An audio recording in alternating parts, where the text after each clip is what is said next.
we have Hugo Terra, 8-1 with his blue-white aggro deck against Todd Stevens, 8-1 with Bant Humans. Todd is also currently in 8th place on our Player of the Year leaderboard.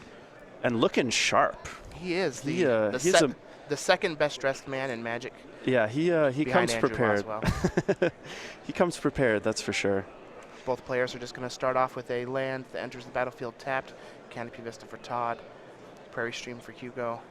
Todd has a Canopy Vista as well, and a Thraben Inspector.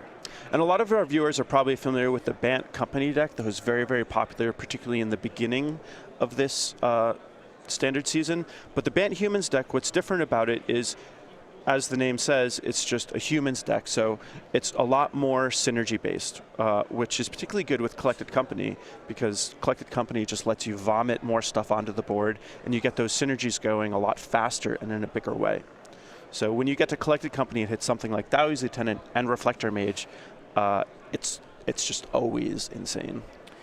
Hugo just has an island and passes, and Todd has a Dimensional Infiltrator. Yeah, he also has Rattle Chains, which acts as another flash creature. So the fact that he gets to pair these flash threats with counterspells is one of the cool things that this deck can do. Now, Todd had a Thalia's Inspector, or Thalia's Lieutenant on his turn, and this is going to pump that Thraben Inspector to a 2-3, which is a real important stat.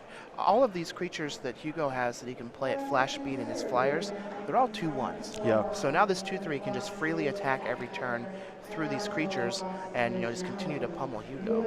Yeah, that said, Todd isn't really going to be able to block that 2-power flyer. So there's a little bit of parity here. Even though Todd's creatures are bigger, his creatures like they have more toughness, they may not be attacking for more than what Hugo's doing. All right, Todd's just going to attack with his 2 creatures, bring Hugo down to 15. Ooh, it looks like here we have probably a counter on the Lieutenant and the Inspector fighting. Here we have a spell with a counter from spell. Hugo.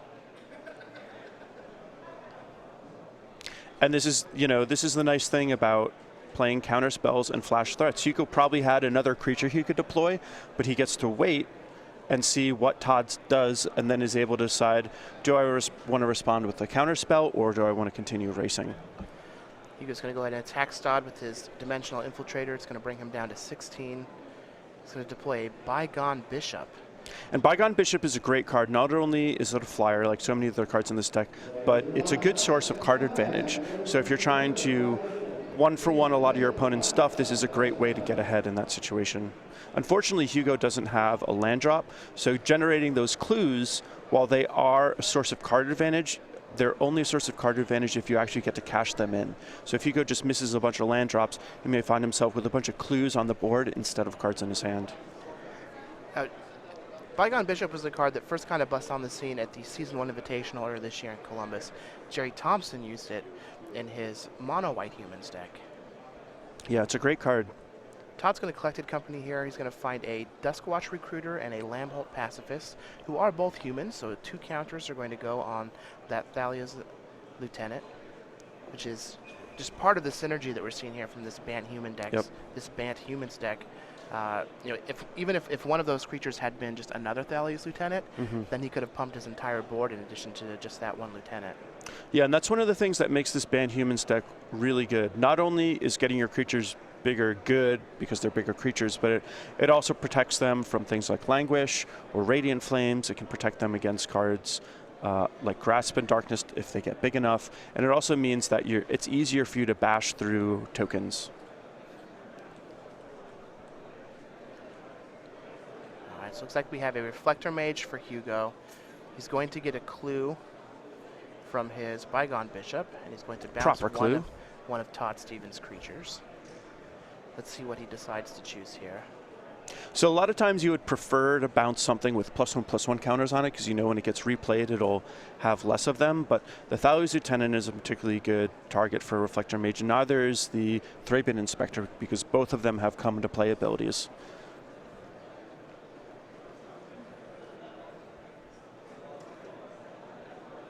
If I were to guess, I think that I would probably bounce the Lambholt Pacifist if it was me, just because if Todd plays any other creature that Thalia's Lieutenant is going to be a 4/4, and that Lambo Pacifist is going to be able to attack. But it looks like Hugo prefers to cut Todd off some card advantage and bounce the Duskwatch Recruiter instead. All right, so the Recruiter is going to be bounced back to Todd's hand. Hugo's going to crash in with that Bygone Bishop and the Dimensional Infiltrator. It's going to knock Todd down to 12. So it looks like the players are in a bit of a racing situation here. But cards like Collected Company out of this Bant Humans deck can really swing the race in one way or the other. Yeah, cards like Collected Company and Reflector Mage are just perfect in a race scenario. But well, he is going to hit a Reflector Mage, and only one Reflector Mage. But this is going to be able to swing the board back in his favor. He can bounce Hugo's Reflector Mage, get a counter on his Thalia's Lieutenant. This is a big attack. And just crash in for 9. Yeah. It's going to bring Hugo down to 1. Man, had there been another human with that Collected Company, it would have just been game. Yep. And that's why this Bant Humans deck is so good. Collected Company, when you can hit things like Thalia's Lieutenant, Reflector Mage, or just have a Thalia's Lieutenant already in play, means those Collected Companies are just phenomenal in terms of the synergy. Looks like Hugo is going to miss on his 4th land yet again. He's picked up a copy of Invocation of Saint Traft, which is a real interesting card. Can let you put a lot of pressure on to a player who can't block your flying creatures. But it's not really going to do anything when he's sitting at 1 life against a field full of humans from Todd Stevens. I think the way that Hugo built his deck, he's prepared to attack decks that are slower than him, but he doesn't look like he can actually play particularly good defense. So I'm not really surprised to see him lose this game 1, even though I do think his deck has a lot of sweet things going on with it. Let's go ahead and take a look at the players' sideboards here as they go to sideboard between games.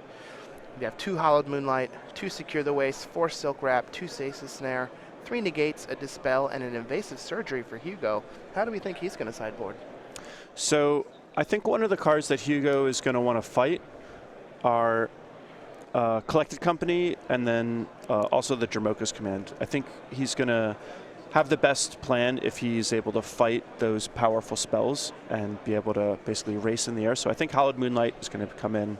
I think that Dispel is going to come in. I could even see an Invasive Surgery coming in. Oh, wait, does that only hit sorcery? Yeah, only sorcery. Only sorcery. Okay, so Invasive Surgery probably won't come in. He could bring in the Negates, although having Dispel, 2 Hollowed Moonlight, and all 3 Negates is probably too much. So I could see like maybe 1 or 2 Negates, but I don't think he'll bring in all 3. And then I could also see him bringing in some number of the Silk Wrap and Stasis Snare. He'd really like more removal, but it's a little bit of a sketchy proposition because those Dromoka's Commands are floating around. So I'm not sure if he'll want to bring all 6 of those white enchantments, but he'll probably bring in at least some number, and it may just run the risk of bringing them all in and hoping that hopefully I just have a Dispel for my opponent's Dromoka's Command when he casts it. Well, all of that makes a lot of sense. Let's take a look at Todd's sideboard. He has 2 Archangel Avacyn, 2 Declaration in Stone, 2 Den Protector, 2 Gideon Ally of Zendikar, a Graph Mole, 1 Linvala the Preserver, 3 Negates, and 2 Profaner of the Dead. How do we think Todd's going to board here? So Hugo's playing a pretty rogue deck, so I don't think Todd has anything in his sideboard that's specifically for this matchup. But the cards that I think he'll bring in are Archangel Avacyn. It's just a great card. Flipping it is probably going to wipe all of Hugo's board because Todd saw a lot of low toughness creatures, and a big Vigilance flyer is going to play great defense as well as offense. I think that he's probably also going to bring in Linvala for a similar reason. And he could also consider Profaner of the Dead. Hugo did show a bunch of low toughness creatures, like I said before. But Todd has to be really careful about bringing in too many cards that don't get hit off of Collected Company. We saw in that previous game only getting 1 Reflector Mage off of a Collected Company. While it was fine in that game, a lot of times just hitting 1 creature won't be good enough. So he's got to sort of thread the needle and walk a fine line to make sure that he still has enough hits for his company. Yeah, you also have to make sure that you keep enough humans in your deck so that Thalia's Lieutenant actually is impactful. Yeah. So both of these players seem to be doing very well in this event. I know that Todd Stevens is a master of his craft, which just happens to be Collected Company. Yep. Does it in Modern too. Does it in Modern too. And I know that Todd does a lot of research. Reads a lot of Magic the Gathering articles. and also follows some newsletters. So if you're wanting to be as good as Todd Stevens is with his collected company decks, one of the ways you can do that is by subscribing to the StarCityGames.com newsletter. It is your source for Magic the Gathering news. Yeah, I really like the newsletter. It's a great way to just be informed of basically all the highlights. It'll feature some of the best articles that have gone up. You'll have small guest articles from people like me. Craig Krempels is doing it right now, and some other great authors as well. And it's just exactly what you would expect from a newsletter. You could kind of not pay attention to anything for a week, read the newsletter, and basically be caught up. You can get the latest on the SCG Tour, watch SCG Tour Match of the Week.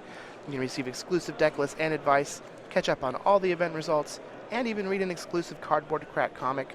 Sign up for free, StarCityGames.com newsletter. Go.StarCityGames.com/newsletter for details. So, and that, despite Hugo having some mana issues, is that how you expect these, the game ones to play out between these two decks? Yeah, I think for the most part it's going to be a race where Hugo is just attacking in the air, Todd is attacking on the ground, kind of two ships passing in the night, and I think it's going to be up to Hugo to sort of do something fancy. Todd, I think, is the one with the more muscular creature base, and so he's just going to be able to kind of jam his stuff into Hugo, and Hugo's got to find some way of making a good defense or just have enough reflector mages to put himself ahead. The one thing that is nice for Hugo is he is on the play, so that'll already put him like half a step ahead, and we'll see what he can make of that. Now, Todd Stevens is currently 8th on our Player of the Year leaderboard, but leading up to this year, he was relatively unknown. He's 30 from Denton, Texas. He has 8 open top 8s. And the majority of those were back-to-back open top 8s in modern events with his collected company decks. He doesn't have any invitational top 8s yet, but I expect good things out of Todd Stevens. Yeah. He played Division I college tennis at Robert Morris University. He refuses to wear a hoodie or a pair of sweatpants, and he's also a high school math teacher. Yeah, and his entrance into Magic is kind of an interesting story. He kind of came out of nowhere, just showed up to a couple events, did kind of well, and then just made a bold statement that I'm going for the Players' Championship. And he's just taken it very seriously ever since, and he's done quite well. Yeah, he primarily was a Magic Online player there in Texas. Not many shops that are too close to him, but now he's hopping on some planes, battling in some opens, and doing very well for himself. This game, he's going to start out early with a Thraben Inspector on turn 1. Let's see if he has a Thalia's Lieutenant on turn 2. It's going to bring his Inspector up to a 2/3. It's going to be safe to attack Hugo. Let's see if Hugo has a flash creature on his end step. Here comes a Rattle Chains. Yeah, and Todd Stevens is certainly a man after my own heart. I really like these style of decks where you're playing a deck that's a little faster than a lot of your opponents. Your creatures are a little bit more efficient. You have enough removal to get by, but not a lot. You're mostly creatures. And these types of strategies are basically always, pretty good. But Collected Company, Thalia's Lieutenant, Reflector Mage are really what puts this deck over the top. Hugo's going to go ahead and attack Todd down to 18 with his Rattle Chains. Let's see if he has another follow-up here on 3 mana.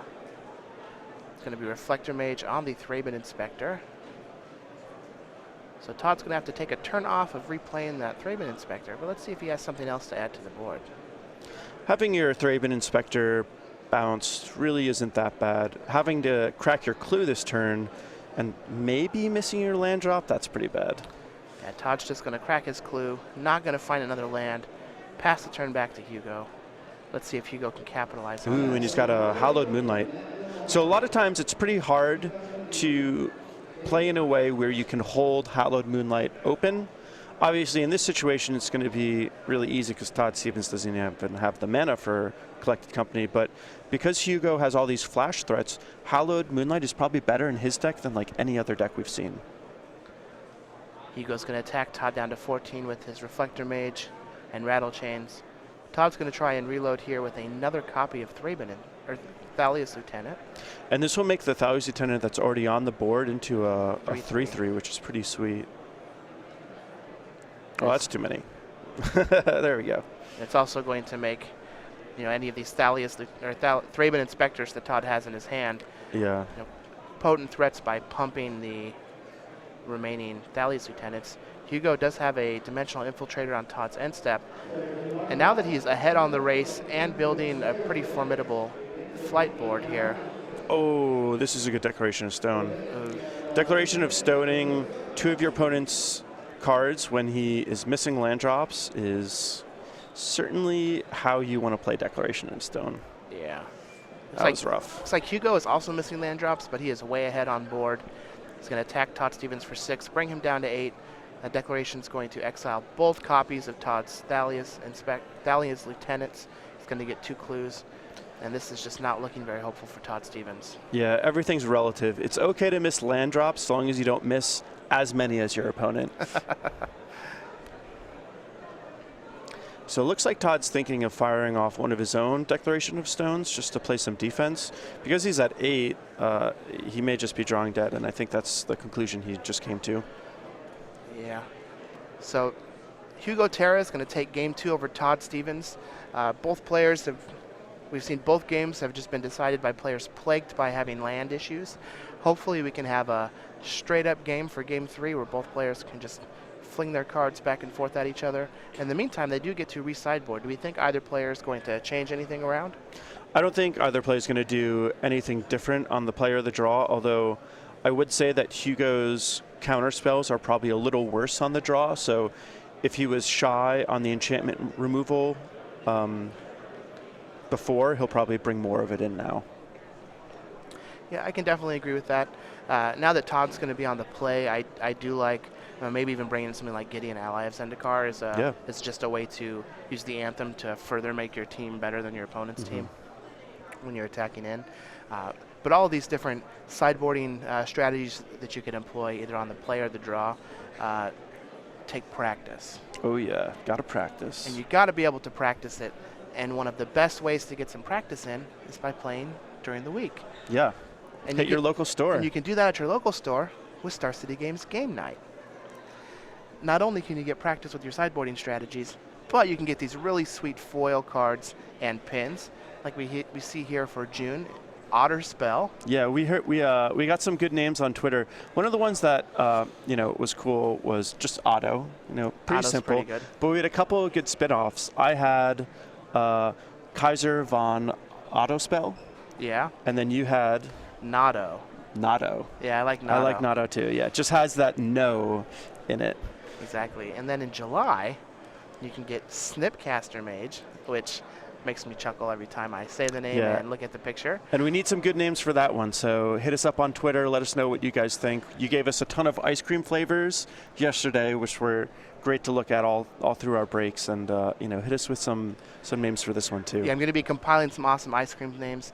For this one, I would suggest trying to parody Tiago.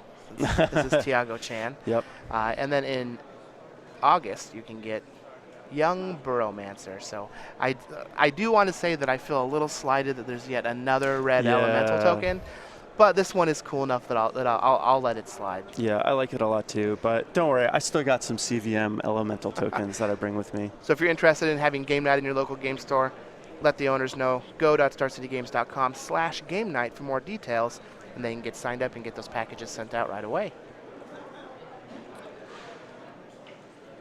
One thing I also love about Todd Stevens, he's always got those Triforce sleeves. Yeah, he's a big Zelda fan. Yeah, I mean, Can't blame him. Yeah, I like that. You just got to let that nerd flag fly.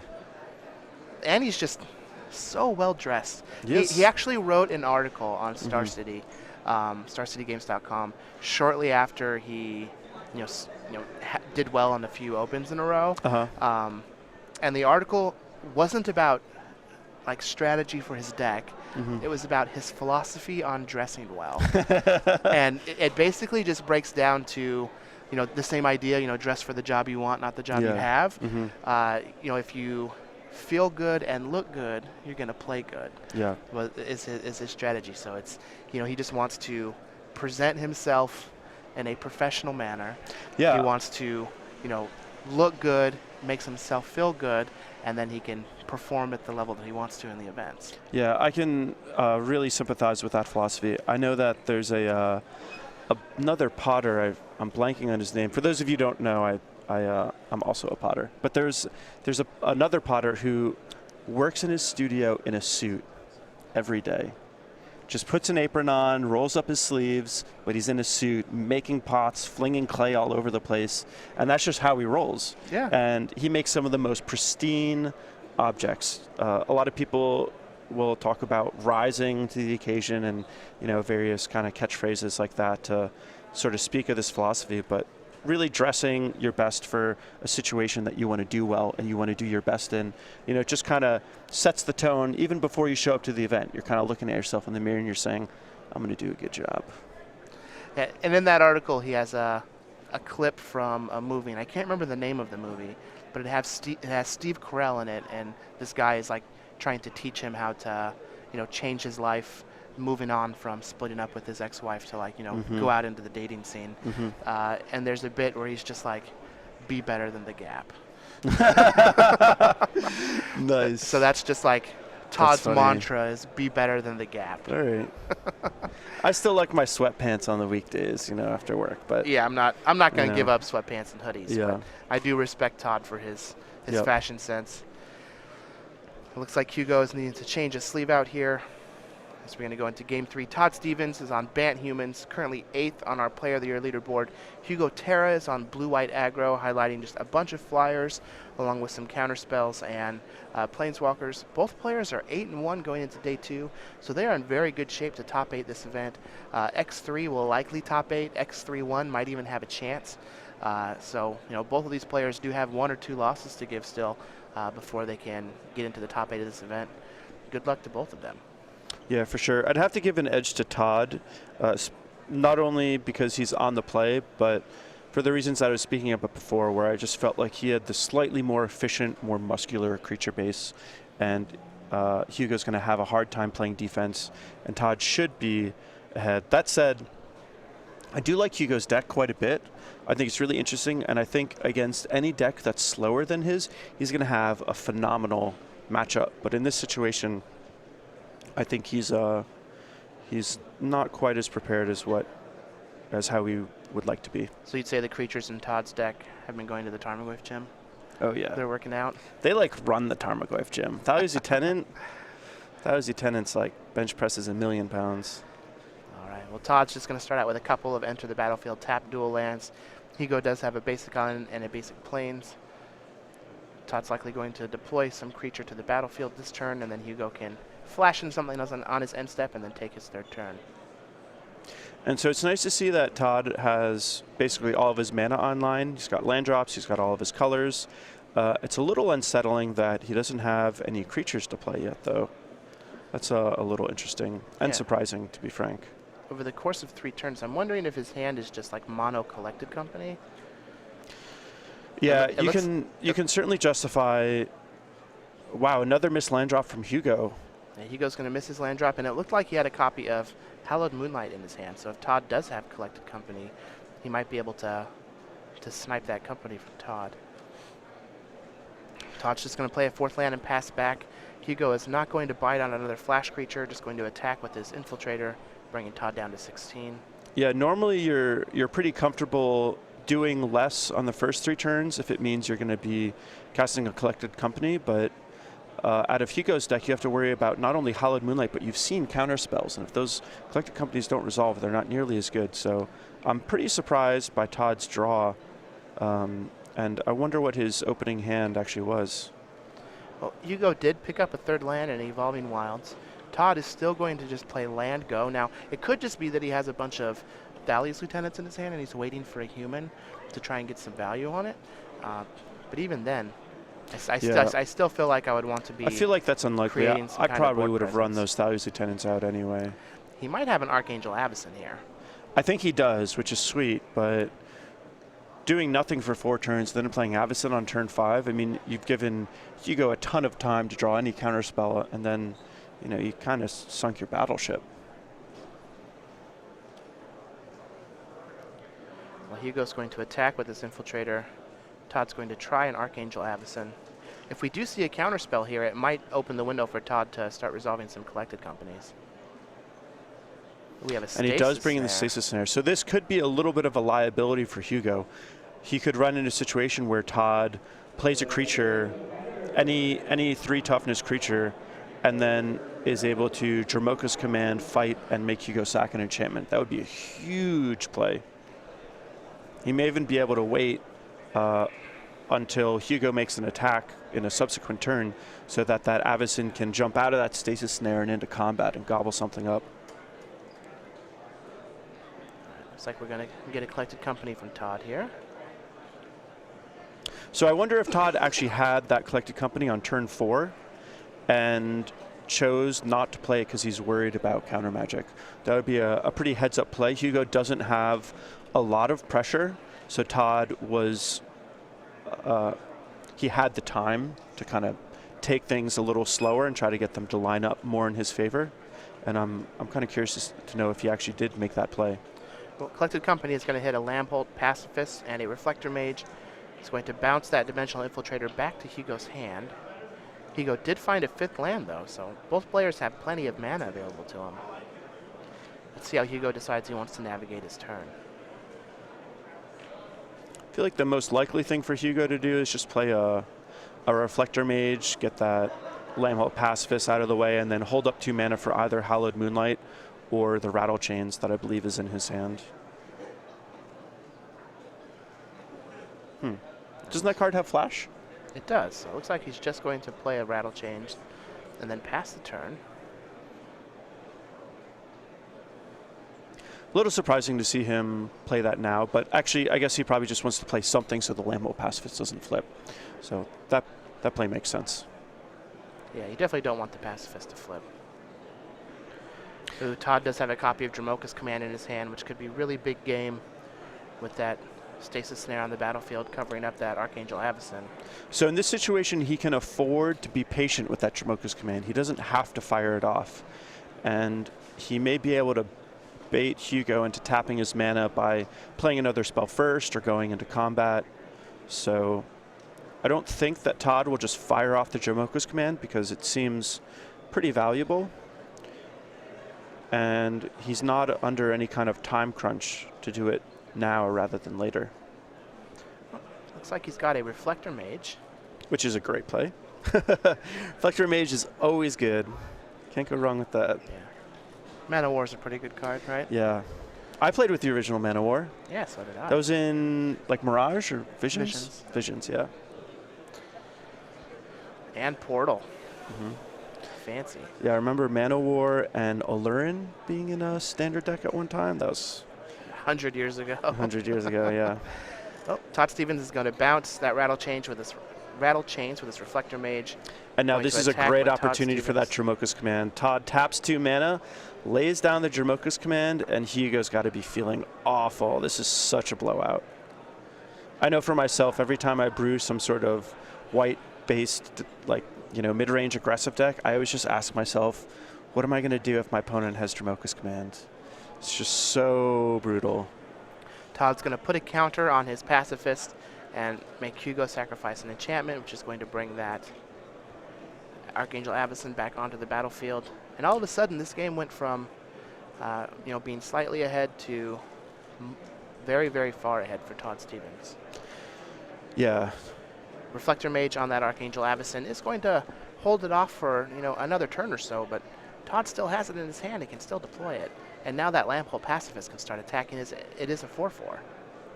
Yeah, Hugo's deck is pretty cool. He's got some great things going, but this is just not a matchup where I think he built his deck for. Todd just has a ton of power and toughness on the board compared to Hugo's. And Todd has free reign to just fire at will with his attacks.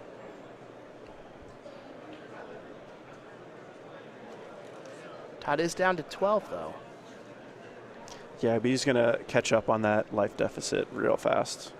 Ooh, it looks like he also has a Linvala the Preserver in his hand. So on this board, Gain 5 he'd be life, able make to a gain 5/5. and make a 5/5.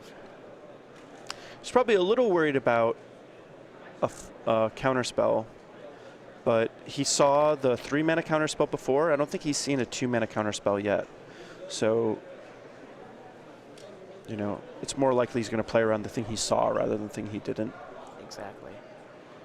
And this is just one of those great cards against opposing Reflector Mage decks.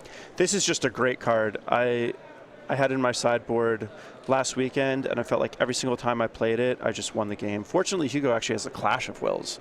Pretty brutal. So Clash of Wills for 1 is going to take care of that Linvala. Lambholt Pacifist is going to crash in for 4 points of damage. And I like this attack from Todd, keeping his Reflector Mages back. He would have to attack with both of them just to get 2 extra damage through. And this way he gets to block his opponent's Reflector Mage for sure. And Todd is going to be able to kill Hugo, but playing a little defense along the way is certainly not going to hurt. Life totals are 12 to 14 in favor of Hugo Terra. He does have those flyers, that Dimensional Infiltrator, and some more in his hand, including that Rattle Chains we know about earlier. They're just going to keep pressuring Todd. He also has a copy of Gideon, Ally of Zendikar in hand, so if he can ever get, 2 flyers onto the battlefield at any one that could point, be a lot of pressure. That Gideon emblem could push 6 damage through, which is a lot. Yeah. A lot of times, you'll hear everyone talk about how great card advantage is, but there's also virtual card advantage, and this Lambholt Pacifist on this board is essentially worth 2 cards. If Hugo wanted to get rid of that Lambholt Pacifist in combat, he would have to block with his 2/1 and his 3/2, meaning that Lambholt Pacifist would trade with both of Hugo's cards.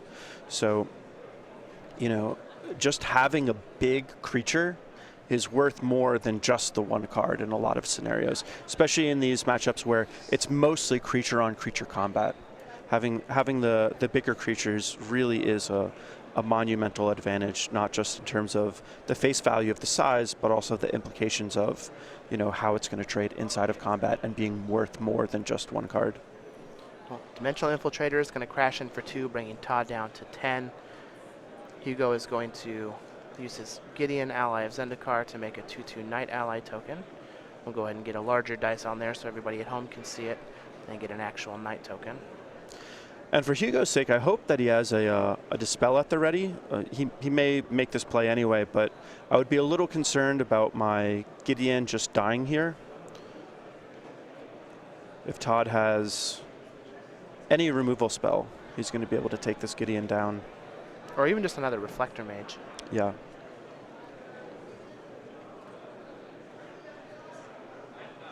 That said, the Gideon is going to soak up some damage. If Todd makes a big attack, Hugo doesn't have to necessarily block with any of his stuff. So Hugo, by playing this Gideon, may set up a situation where it's going to force Todd to make an attack, leaving himself vulnerable to a counterattack. And while it won't be it won't be something that develops Hugo's board a lot, it'll be a play that puts him a little farther ahead in the race.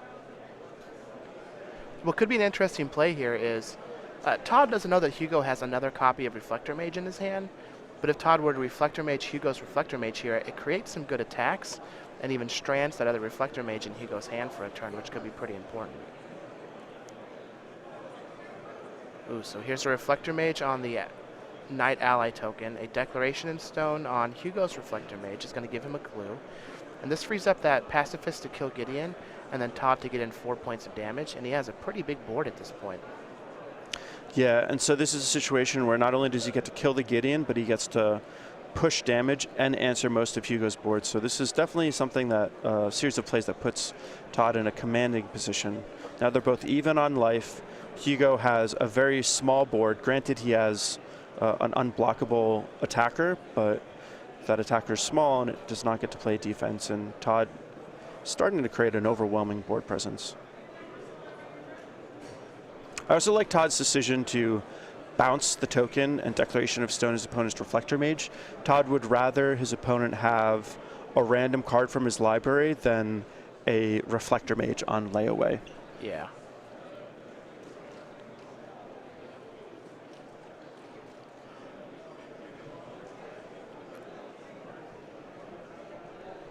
Card that would be really good for Hugo here is something like Tragic Arrogance. This is something that I always worry about whenever I play against any kind of bigger white deck, particularly one that has Gideon. It doesn't look like Hugo has access to it in his 75, but it would certainly be the sort of card that would help catch him up from behind in a situation like this. Well, Hugo's going to go ahead and use his Reflector Mage to take care of that copy of Lambholt Pacifist, put it back in Todd Stevens' hand. Todd is going to use his Evolving Wilds here on Hugo's end step, shortcutting it, going to keep that land face down until Hugo passes the turn. He's going to pick up a copy of Wastes.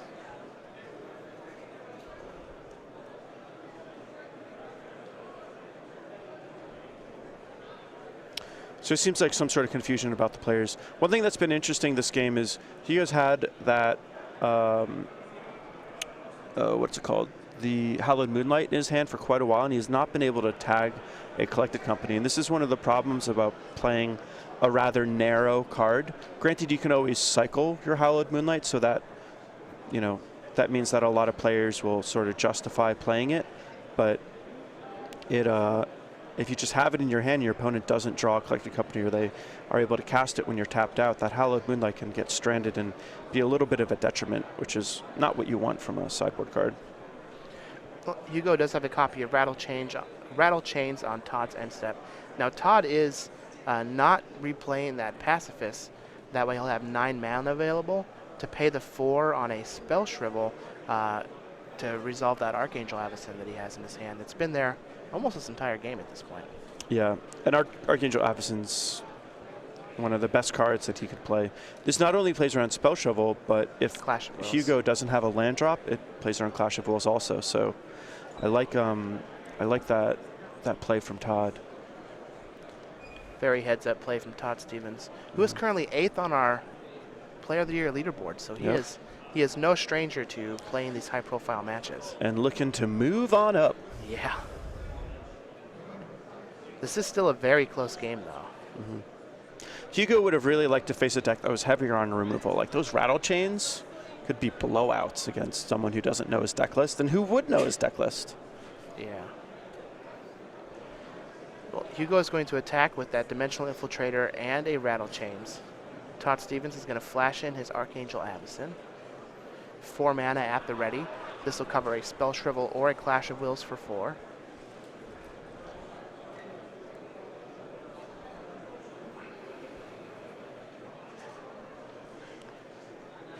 Hugo has a copy here of Essence Flux. Let's pull that board up, or that card up. I'm sure that's a card that I believe it's just a blink. Not many players know about. Yeah, so it's going to blink a creature, and if it's a spirit, it gets a +1/+1 counter. So he blinked his Reflector Mage, bounces opponent's Avacyn. Pretty good. Wow. Yeah, I like it. All right, Hugo. Every time you're trying to use the advertisement card, we got real tokens here. Yep.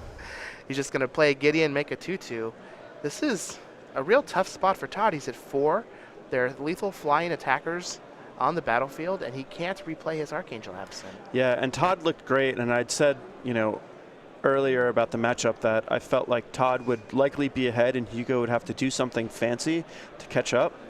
And he's been able to do some fancy things, yeah. Man, that Essence Flux. I wonder, so Reflector Mage is so good that now we can just play this, 1 mana Blink my Reflector Mage. Imagine Restoration Angel was in this deck. Jeez. Oh, that'd be so good. Or just in this format. Yeah. And now that Todd has played the Lambholt Pacifist, if he tries to play his Avacyn, it can get countered a little more easily.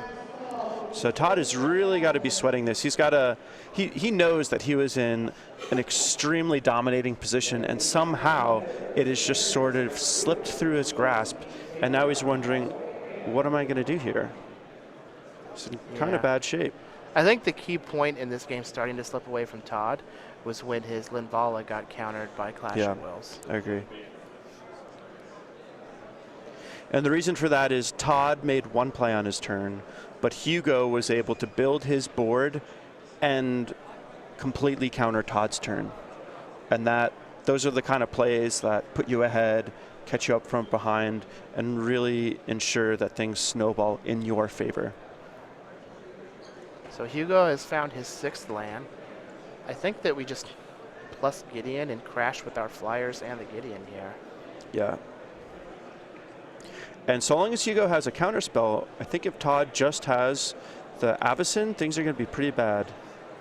He does have a Clash of Wills. And that is game. Hugo counters the Wow. Avacyn. Todd can do nothing else but shake the hand and wonder, how did I lose that? That was crazy. Wow, man. So Hugo Terra is going to take this match 2-1 over Todd Stevens. His blue-white aggro deck is going to move on to 9-1. Todd is going to fall to 8-2, still extremely live to top 8 this event. But like you said, you just kind of have to sit and wonder, where did this game go wrong?